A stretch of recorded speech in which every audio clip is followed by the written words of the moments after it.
Rallied from a 13-point second-half deficit to beat Pittsburgh on the road for their first win of the season. The Steelers went for it on fourth down twice in overtime, but couldn't convert. Justin Tucker made a 52-yard field goal with 5:08 left in OT to give the Ravens a 23-20 victory. We welcome in now former Steeler Ryan Clark. Good day. Always good to see you, my friend. Good to be here. And we were watching you last night on SportsCenter, and you were taking this pretty hard. I got to tell you, it was tough. It was rough, Yeah. right? It's tough to watch. It was entertaining, but if you have friends and teammates and obviously a coach that's a good friend of yours, take a loss like that, it's hard to watch. I think Stephen A. seconds that. Who's most responsible for this loss, though, by the Steelers? You have to be extremely fair in this, even in my position, which is hard for me because you have attachments to these people. If I was stepping on here to talk about any other football team in the NFL who made this many mistakes and who basically gave a football game away, the ultimate result of that would be blaming the head coach. The head coach is in charge of all of these things. If a team wins a Super Bowl, the head coach and the quarterback, they get a lot of the praise. So in this situation, you have to put some of this on Mike Tomlin, on being the final decision maker in many of these situations. Now, whenever you get into a game, there's many people you can blame. Obviously, if I have Le'Veon Bell, who on fourth downs, 2 or fewer yards, leads the league in conversion percentage, maybe he gets the ball for me on the last 2 fourth downs in overtime. Yep. So then you say, is Todd Haley to blame? Todd Haley has a part in this, but in the end of that, Mike Tomlin has the veto power. I would think so. Take time out. You can say, hey, Todd, I want you to run this play through Le'Veon Bell. I also know through being in that facility, through being in that organization with Coach T, he stays out a lot of those decisions. You know, it was never a situation where he walked down to Coach LeBeau, hey, I want you to blitz. When Bruce Arians was making calls, he wouldn't walk down, hey, this is what I want to happen here. He delegates. He's a good head coach because he knows how to delegate jobs and give the people who he hires full ability, responsibility, and accountability to make those calls. You can also look Josh Scobie. You know, he's a guy you trade for. You lose Sean Sweesham, a 49-yarder, a 41-yarder. It's extremely difficult to kick in Pittsburgh, especially going down to that end. They've added a new screen there, so maybe it's a little different with the wind coming off the water. But it's a tough place to kick. But you have to make those kicks. So I think the game, in so many areas, the blame can be placed out play to play, person to person, but in the end and ultimately, it falls on the head and the hands of Coach Tomlin. Appreciate you saying that. Stephen A. Oh, please. We all know that, but Ryan Clark said it best, and he said it best last night. Although the head coach has veto power, Mike Tomlin, you said 2 things. Correct me if I'm wrong, Ryan Clark.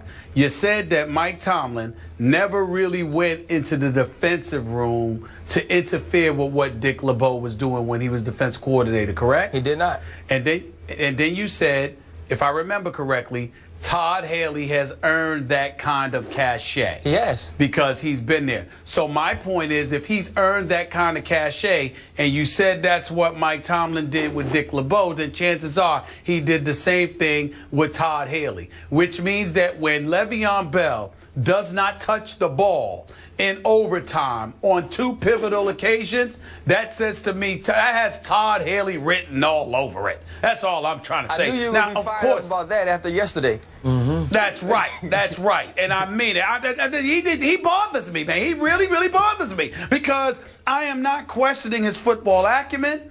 I am not questioning his intelligence. I am questioning his agenda. I think that at pivotal moments, Todd Haley is caught up in trying to prove that he should still be a head coach. And so he tries to make the simple spectacular so he can find himself in a position where he'll get credit for what ultimately transpires, which is why half the time the damn thing hasn't worked since he arrived in Pittsburgh. Boy, do I miss Bruce Arians. Boy, I really, really miss that man. I really do. I really wish that he was back in Pittsburgh because I don't think this kind of nonsense would be taking place. Of course, it ultimately falls on the head coach. The buck stops with the boss. We know that. But yeah, whether it's Scobie, Scrubby, Scooby-Doo, and how he missed his 2 field goals, or it's Todd Haley trying to be, adventurous, Mr. Boy Genius in the AFC, I think his fingerprints are written all over this.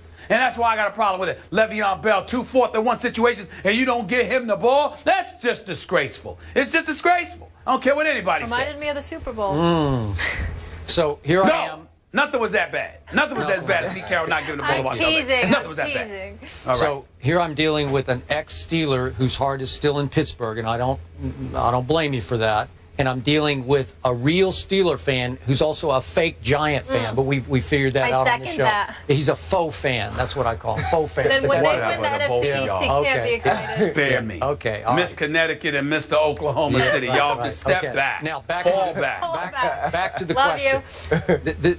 We don't know the answer to this. That's why this question is so tough to answer. But to your point, all the coaches I covered, the head coaches, and it's a long list, they all had veto power in this situation. 4th and short in overtime or some critical moment in the game where you have a timeout and you have a chance to listen on the headset to what play might be called.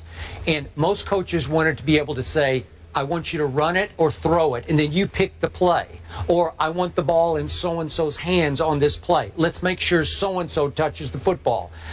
I don't know this, but I told you the other day when we talked about this. I think we talked about it twice.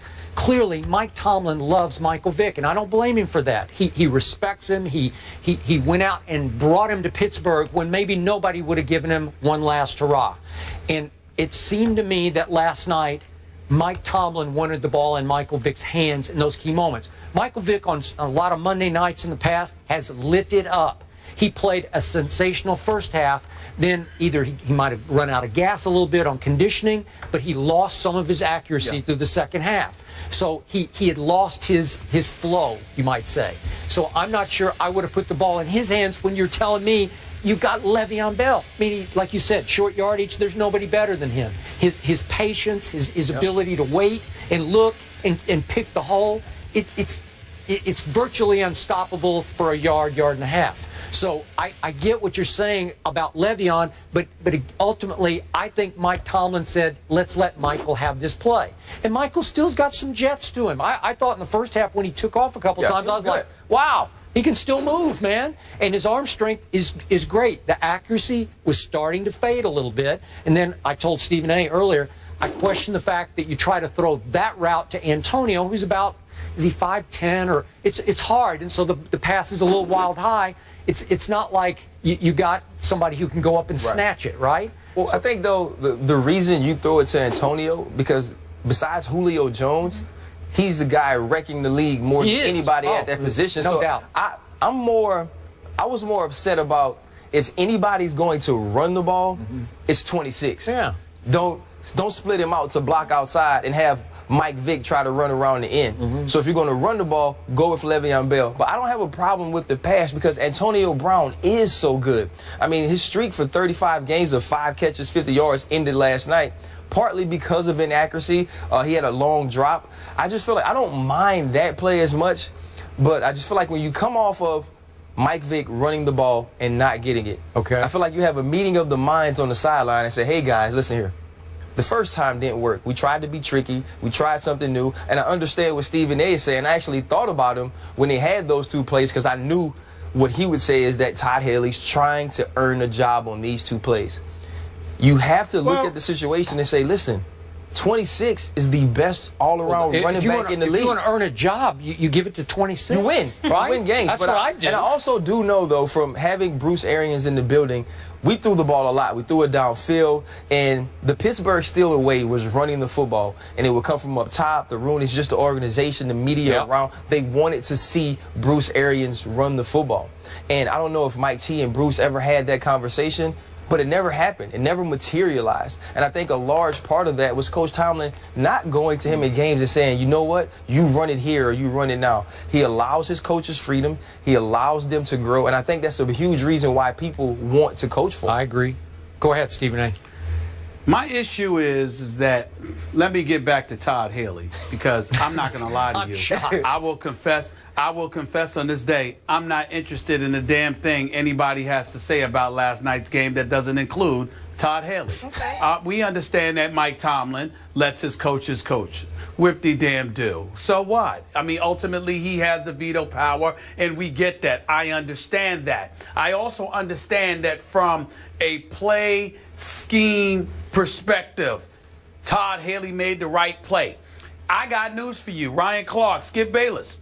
When I was hosting NFL Live for a couple of days a few months ago, Tim Hasselbeck literally sat there and highlighted, you know how y'all do, Ryan, how y'all do, I forgot what it's called, it's Telegram, whatever it is, where you're just highlighting the telestrator. That's what it is, right? The telestrator. Okay, thank you. Right, and he telestrated how the right play was called by Darrell Bevell and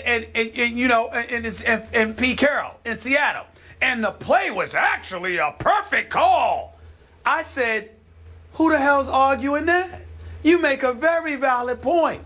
But everybody and their grandmama knows with 20 seconds on second down with a Super Bowl title on the line, you give the ball to beast mode. Because even though you know that the ball is going to him, what you gonna do about it? Yeah. And that's what I'm saying. So when we talk about Le'Veon Bell, what you gonna do about it?